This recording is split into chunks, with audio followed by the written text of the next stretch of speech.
ఈ రీల్ నేను పునర్విక అనే పాప కోసం చేస్తున్నానండి. ఈ పాపకి SMA type 1 అని చెప్పి ఒక అరుదైన వ్యాధి వచ్చిందంట.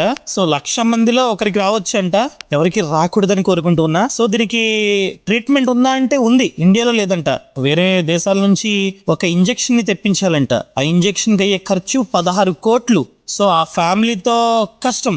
సో ఖచ్చితంగా మనమందరం ఆ పాపకి తోడుండాలి. మనతో పాటు మెయిన్ థింగ్, మనం ఉన్నా లేకపోయినా కూడా ప్రభుత్వాలు, కేంద్ర ప్రభుత్వం కావచ్చు, మన రాష్ట్ర ప్రభుత్వం కావచ్చు, ఖచ్చితంగా సపోర్ట్ చేయాలి. సో దానికి ఫండింగ్ ఇవ్వాలని చెప్పి మనస్ఫూర్తిగా కోరుకుంటున్నా. సో బీజేపీకి సంబంధించిన నాయకులు ఎవరైనా చూస్తున్నట్లయితే PM రిలీఫ్ ఫండ్ నుంచి ఖచ్చితంగా ఫండ్స్ సేకరించండి. అండ్ అదే విధంగా పవన్ కళ్యాణ్ గారు, చంద్రబాబు నాయుడు గారు, లోకేష్ గారు, మీరు ఈ వీడియో చూస్తారని నాకు తెలుసు. మన వాళ్ళు మీ దాకా చేరుస్తారు, షేర్ చేస్తారు. సో ఖచ్చితంగా హెల్ప్ చేయండి సార్. ఒక పాప, సో మనమందరం కలిపి హెల్ప్ చేస్తే రేపు పొద్దున్న ఆ పాప మన ముందే పెరుగుతూ ఉంటుంది.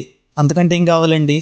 మన మానవత్వం ఆ పాపలో మనం చూసుకోవచ్చు. ఫ్యూచర్ లో మనం ఎన్ని రోజులు ఉంటామో తెలియదు, కానీ ఆ పాప చాలా ఇయర్స్ ఉంటుంది కదా. ఇప్పుడు మహా అయితే 1 year సంథింగ్ ఎంత ఉంది అంత ఏజ్. సో ఎంత వీలైతే అంత త్వరగా మనం ఏదో ఒకటి చేసి, ముఖ్యంగా ప్రభుత్వాలు, ఎవరిని మీరు డొనేట్ చేయండి, QR కోడ్ ఇది అని చెప్పి నేను చెప్పట్లా. సో దానికోసం చాలా మంది కష్టపడుతున్నారు, ముఖ్యంగా ఇన్ఫ్లుయెన్సర్లు. సో వాళ్ళ పనులన్నీ పక్కన పెట్టి రోడ్ల మీద డొనేట్ చేయమని సేకరిస్తున్నారు. హ్యాట్స్ ఆఫ్ అండి, అలా కష్టపడుతున్న ప్రతి ఒక్కరికి హ్యాట్స్ ఆఫ్. అండ్ ఈ టాపిక్ మీద రెస్పాండ్ అయిన ప్రతి ఇన్ఫ్లుయెన్సర్ కి thank you so much. And ఈ సమాచారాన్ని మనం గవర్నమెంట్ దాకా తీసుకెళ్దాం. వాళ్ళు ఖచ్చితంగా హెల్ప్ చేస్తారని మనస్ఫూర్తిగా కోరుకుంటున్నా.